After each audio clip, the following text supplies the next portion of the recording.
Good morning, everyone, and welcome to the AGC Georgia webinar on how to attract and retain the best people. It's good to be with you this morning. Before we get started with the webinar itself, I'd just like to tell you a little bit about me. I'm a mechanical engineer by education. I'm a Georgia Tech graduate. I've worked in the construction industry for 20 years.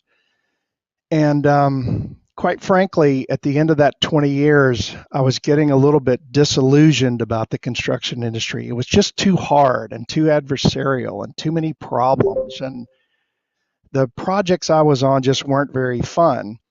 And so I considered quitting. But then I thought, there's some projects that are fun and we've all been on those projects. And I'm sure you guys have been on those projects that it felt really fun to go to work every day and people were more like your friends. And so I thought, well, what if I could create something for the industry that allowed people to work that way? So that's what I do. I focus on these relationship skills and emotional intelligence for the construction industry so that projects can be more collaborative and more relationship driven and more fun. In fact, that approach and that program actually won me the Top 25 Newsmaker Award for 2012. That was the program that did it, the one that we created for the industry to help make it more collaborative and more fun. And they told me when I got this that you're statistically more likely to win an Oscar than the Top 25 Newsmaker Award. So I'm very proud of that award. And I'm very proud to be able to help the industry. Now, we do these programs for individuals. We do it for individual projects. We have a great thing called Beyond Partnering. It's a way to ensure success on projects.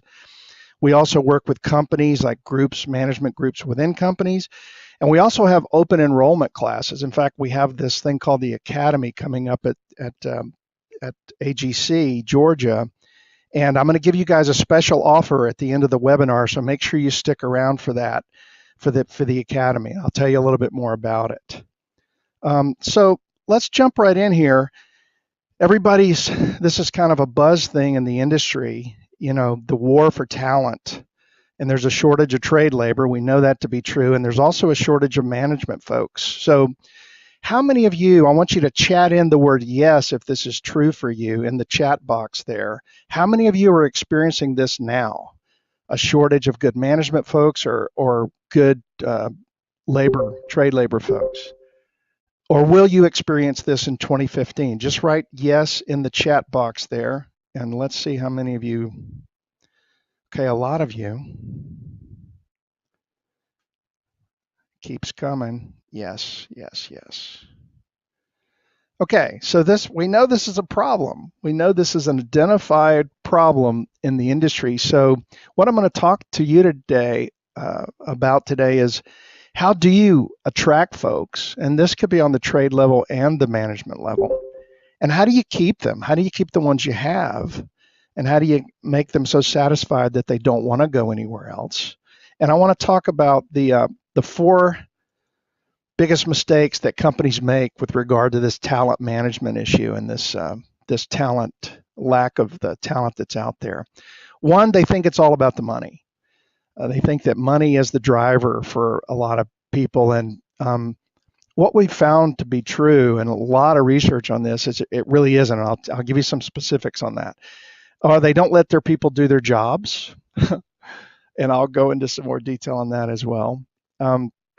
They don't understand or promote a sense of purpose, either for the company or for the individual project. And they don't invest in their employees and give them the tools to master themselves or master a skill.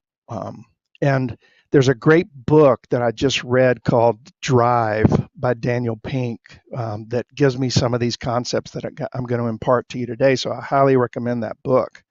So it's not all about the money. Pink has showed in some of the research that he's called upon in his book that once you've paid comparable salaries and benefits, if they're pretty close to everybody else, money is not a motivator. And there are a lot of studies that back that up. and that traditional carrot and stick just doesn't work anymore. Money only motivates people for rote tasks, just stuff that just, they just doing things step by step, not a lot of thinking involved, not a lot of creativity involved.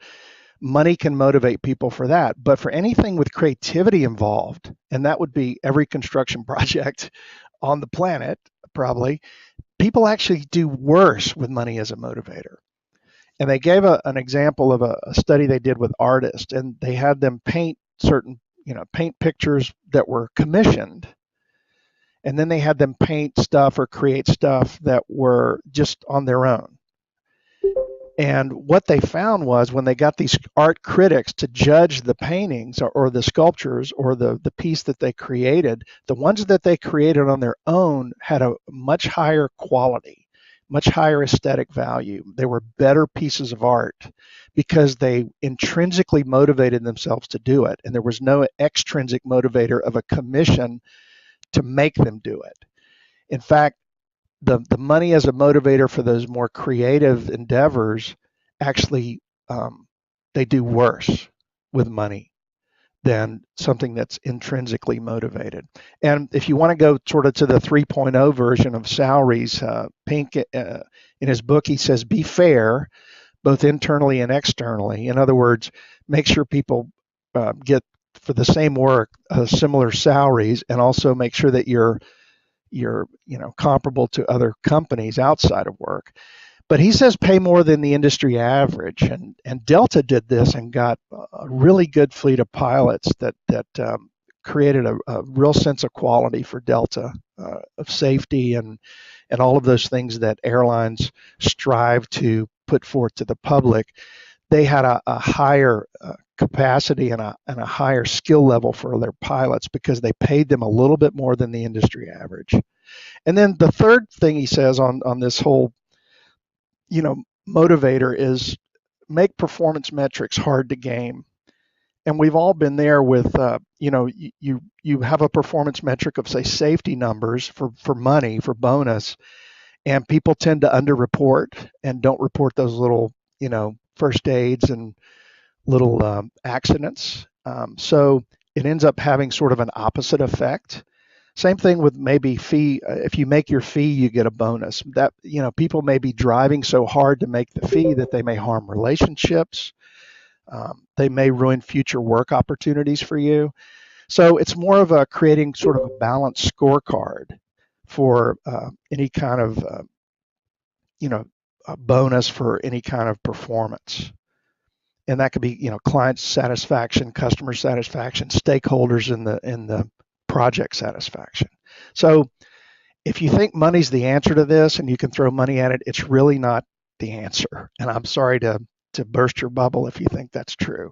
But again, study after study after study shows that this just isn't true.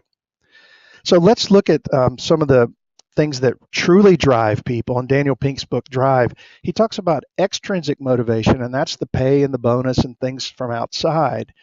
But then the most powerful part is the intrinsic motivation, the level of personal satisfaction that you get from creating something or solving a problem. Those are the ones we want to go for when we talk about retention and we talk about attraction of great people. They want that opportunity, okay? So that he says in the book, the three things that drive and motivate people are autonomy, letting them have more say on how they work and what they work on, more purpose, more of a sense of purpose, and then some kind of mastery. And he said these are the things that really drive people, according to all the latest research that he's done. So let's look at those three and see how they relate to attracting people and retaining people. The first one is autonomy. And a lot of people really resist this in the construction industry. And I ask this a lot to the baby boomers out there and say, okay, is there one day a week or one day a month or a few hours a day or a week that people could do anything they want, work wherever they want to work? If they're doing things like updating drawings, even electronically, could they do that from anywhere? And the boomers always resist that and say, no, they have to be on the project or they have to be in the office. And, you know, we're getting to where that's really not very true. It just isn't. So having them work the way they need to work, um, that's a big piece of this, especially for the younger people that are coming in the industry. And I know there's limits to that. I know there's certain times when you have to be on a project for an OAC meeting or, certain things where you have to be there, but being able to cross functionally train people where people can work from different places or work in different ways or maybe come in later and stay later, because that's really desirable. And people, the companies that figure that out and are able to do that in this industry will draw a lot more people to them. And be flexible with how that works. And flexibility, according to my research, is just not one of our strong suits. Flexibility is usually one of the lower competencies that we measure on our emotional intelligence evaluation.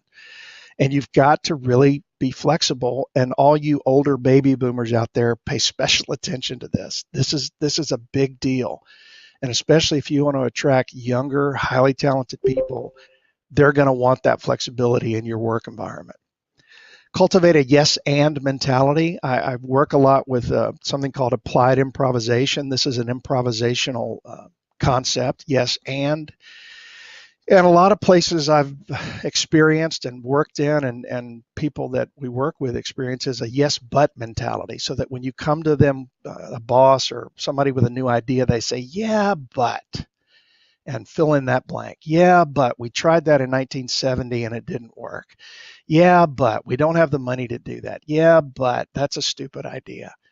And you can bet that not only is this autonomy piece and the drive that people have where this comes into play, but it also really squelches innovation and creativity and finding new ways to work. So cultivating that yes and mentality. And it's not about agreement. You're not necessarily agreeing with them, but you have to honor that idea and that way of working and that approach.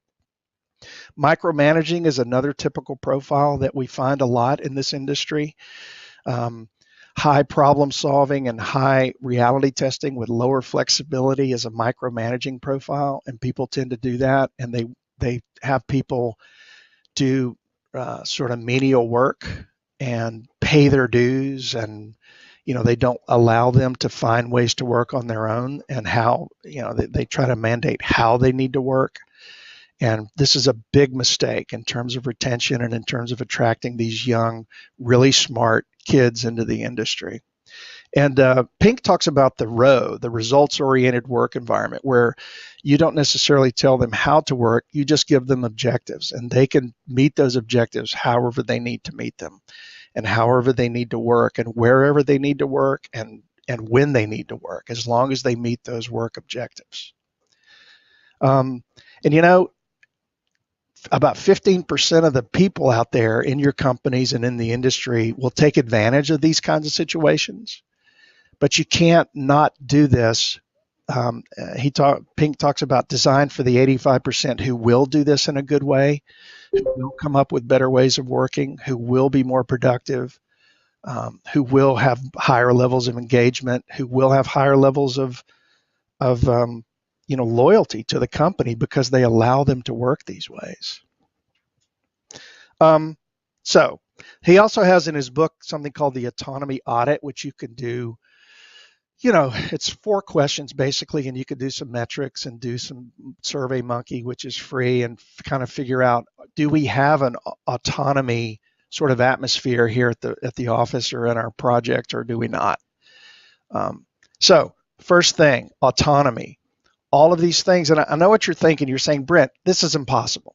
This is a construction industry. I have to have people on the project.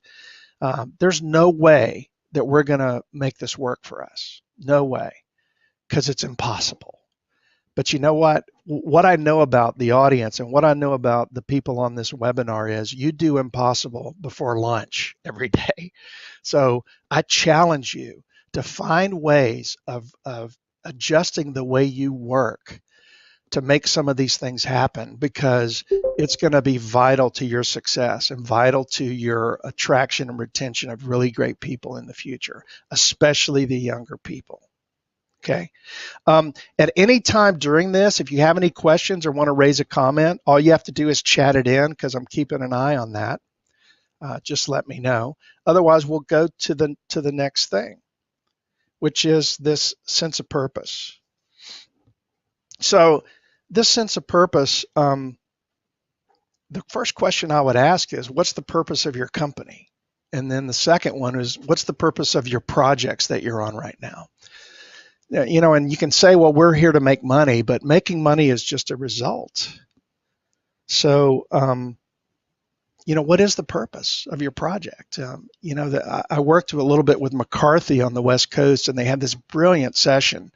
It was a cancer center, treatment center, and they brought all the stakeholders in, and they said, what you're about to build may save your life or save the life of a loved one day. Wow. Talk about purpose for your project. And, you may say, well, we don't do a lot of cancer centers, but every project has a purpose, whether it's infrastructure to get us from place to place, or a hospital that heals our sick, or a school that educates our children, or a mixed-use development that gives people nice places to live and play and work, and companies and retail stuff underneath that drives our economy, that helps people fulfill the American dream. I mean, you can really get into this level of what is the purpose. And for your company, what is your purpose? And then individually, your employees, what are their individual purposes within those two areas? Do they find their own individual purpose? And then the third question of all this in this mix is, are those clearly defined and promoted and communicated and cultivated? And if you're not doing this, if it's just a job and your company's just there to make money, you're going to have a lot of people that aren't going to stick around for too long, I promise. And then there's this really cool TED Talk by a guy named Simon Sinek. And he says, people don't buy what you do, they buy why you do it. So why do you do what you do? That's the question. And he talks about, most people know what they do, and some people maybe know how they do it, but very few people can really articulate in most companies why they do what they do. And I'll give you an example. So say you're presenting for a project, and most contractors and most even subcontractors, if they're talking to a company about, to hire them, they say things like, we're great builders. We build great projects. We have a great resume. We have the best people. We have the best safety culture, et cetera, et cetera, et cetera. So why don't you hire us to do your building or your project? Well, he says reverse that, because you've done the sort of the what and how, but you've never really addressed the why. So let's flip that. It's just flipping that whole process of what, how, and why to start with the why. So instead of the first way, let's try the second way and say, everything we do because we have a passion for building great projects through great relationships. We do that by having the best people and processes in place. So if you want to have a great project that's highly successful, hire us. You see how that has a totally different meaning. You're basically saying the same thing, you're just doing it in a different order, and you're articulating the why, right? So that's I think a huge thing. If you can get that sense of purpose for your company and for your projects, you're going to get your people much more engaged. They're going to be much more loyal. And then the other part of this sense of purpose is to carving out time for the non-commissioned work. And he talks about non-commissioned work, Pink, in the book Drive. It's about that artist study that they did. So the non-commissioned work were much better works. They were much higher level of aesthetics and just better pieces of art. So some ideas about that. Have some times when you have like maybe a Friday afternoon experiment and just everybody come together and look for like new ways of working and doing things differently and challenging the status quo, and innovate. I mean, carve out time for that kind of stuff. Another idea that Pink has is he calls it the 20% time that, and Google does this, and maybe it's not 20% for you as an engineering company or a subcontractor or a contractor. Maybe it's 10% or 5%, but you can spend 20% of your time working on any project you want. And that could be a community project, that could be introducing some kind of new ideas to your company, but it can be something that you're passionate about that will create innovation and change. And again, it's challenging, but not impossible. Another idea, he calls it a FedEx retreat, where you have a deliverable at the end of a new way of doing things, a new way of promoting things. And maybe that's a Saturday afternoon or something. Maybe you do some work and do this innovation and do this deliverable and then go have dinner together or go have fun somewhere. Okay. Or Twitter has something they call Hack Week, where you build something separate from your work and it's not part of your day-to-day stuff.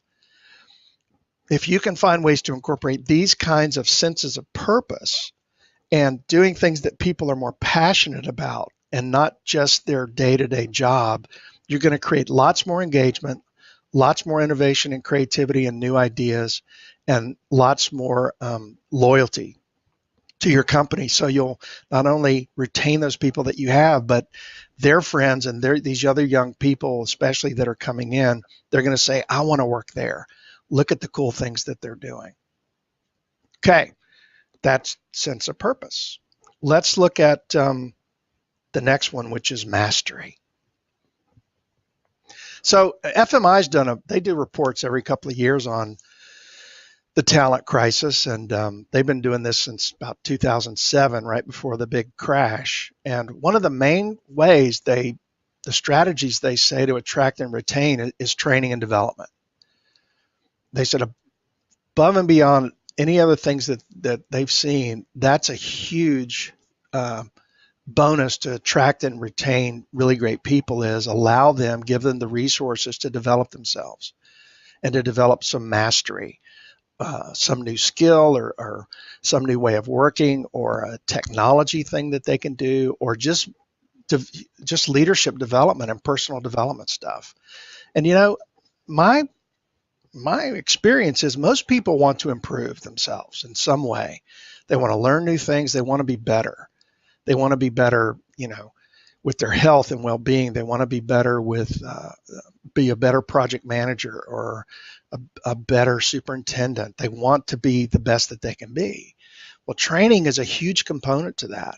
So giving employees those resources to increase the mastery improves that loyalty.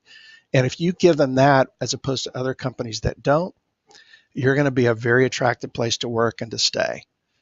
Some people ask this question of me a lot, and they say, well, what if we train them and they leave? And my answer is, what if you don't train them and they stay?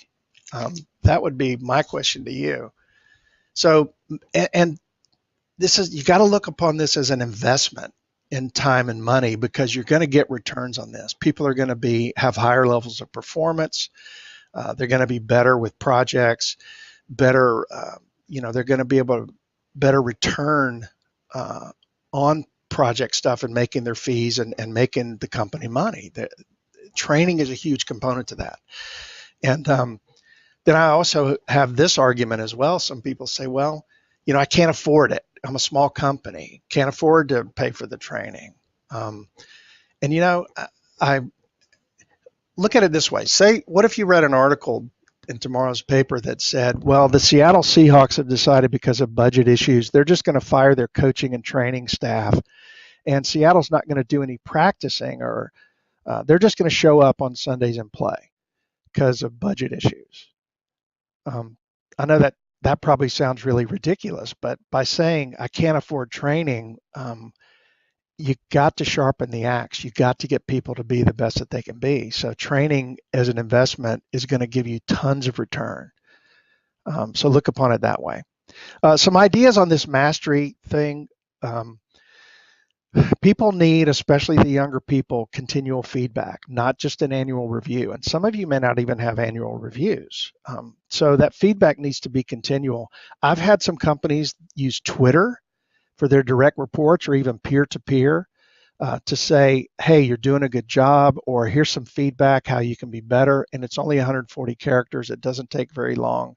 And I know for you baby boomers, that may seem really out there, but this can work. But it doesn't matter what vehicle you use to deliver that continual feedback, but people need feedback in order to get better. You got to tell them what they're doing well, and you got to tell them where they can improve. Okay. And that can't be just once a year. And it can't, even those once a year things turn out to be sort of check the box things. So we don't want that. Continual feedback is a way to improve that mastery. And people that are getting that feedback, they're going to be much more likely to stay. If you just treat them like mushrooms and say, do a good job, and if you're doing a good job, if I'm not yelling at you, that means you're doing good. You know, that kind of attitude really will cause a lot of high turnover. Okay. We also are sort of licensed partners with a thing called the client feedback tool, which we use for our beyond partnering for projects.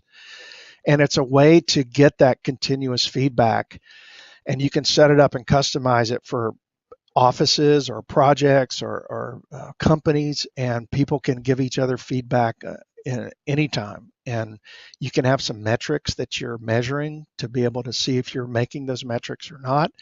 And we're going to start using these for these, like I said, the beyond partnering for the projects, because people will have certain goals and certain ways that they want to start behaving, and to be able to get that continuous feedback is key to creating those changes and getting better. Then there's one more way that we're starting. This academy at the AGC starts in February, and it's still time to sign up for that. You can go to brentdarnell.com, and there's a link at the top that says Total Leadership Program comes to Georgia. You can click there. You can go to the AGC website. Let me just tell you a little bit about this, because talk about creating personal mastery and creating that engagement with people and maximizing their potential. The Academy is a really cool way to do this. They're going to learn skills to be successful in their present projects and to get the next few projects, because they're going to do such a great job. More effective, like time management, stress management, how to present themselves well, and how people are perceiving them. So improving the performance, in a word. The performance is going to be improved physically, mentally, emotionally, not only for the people that you send to this, but for your entire company, because it really does add to bottom line results and for individuals advancing their careers. So also there's some personal benefits to this as well. And we're throwing in these bonuses.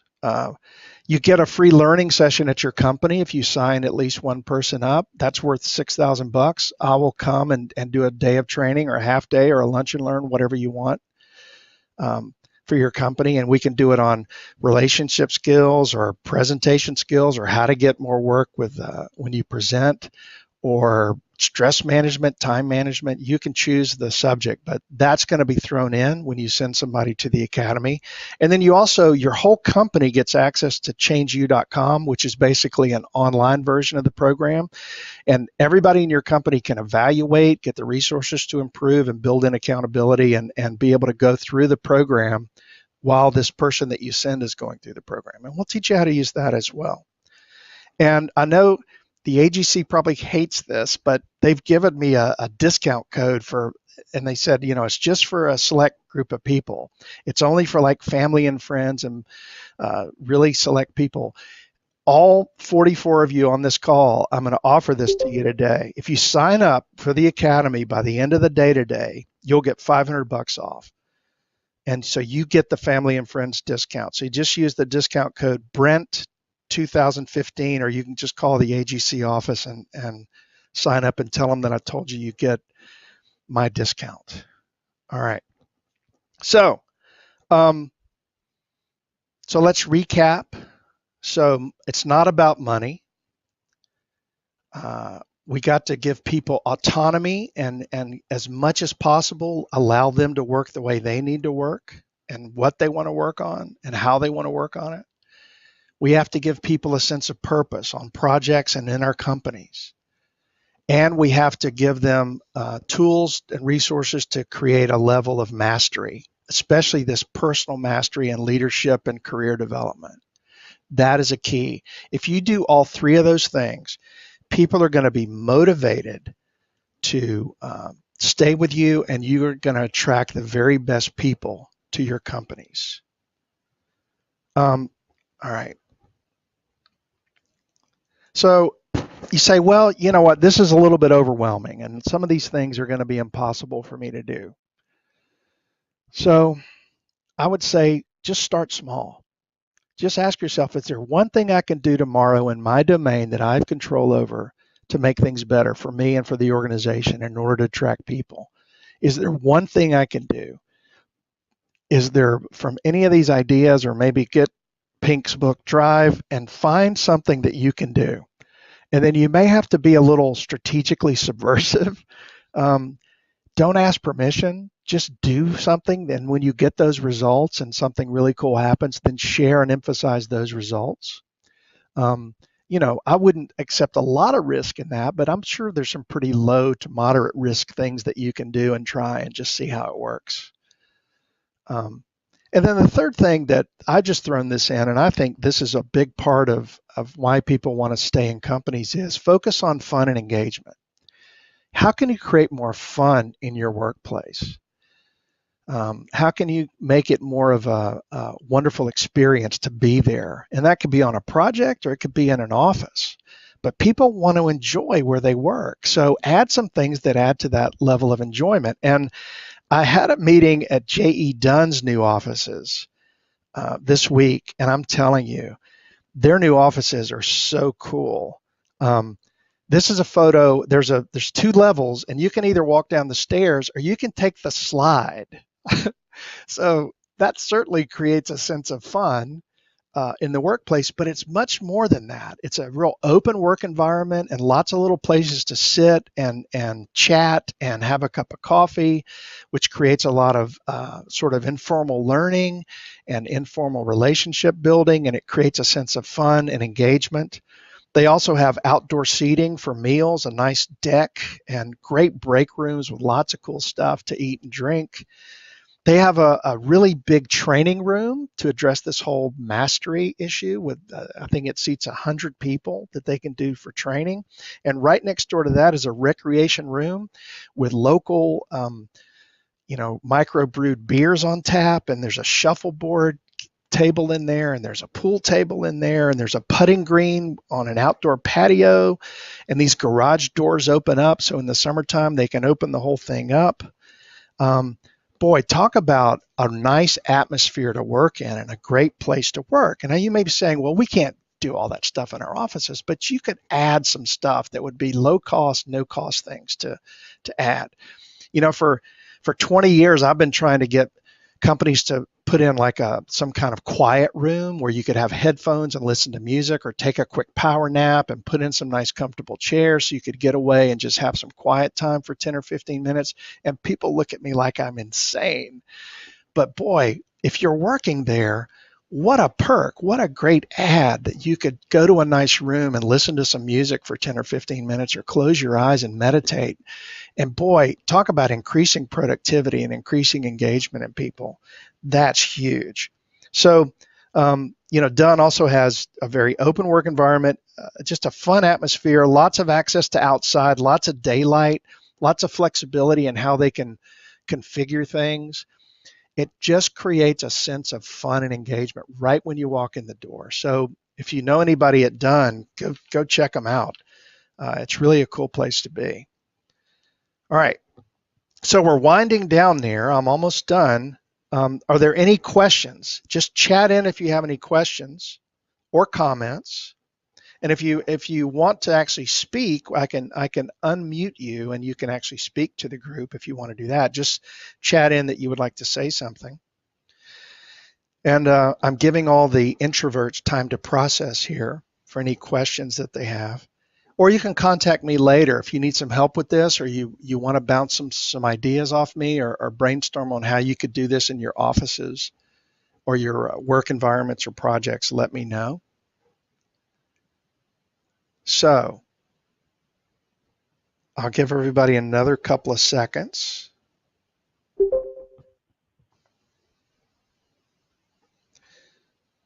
Okay. Well, thank you all for being part of this. I hope you got some great ideas today. Um, I hope to see some of you and your employees at the academy. That would be awesome. And if you've got any questions for me, it's just my website is brentdarnell.com, and my email address is brent@brentdarnell.com. Just call me or email me, and let's have a chat. All right. Thank you all so much for your time this morning.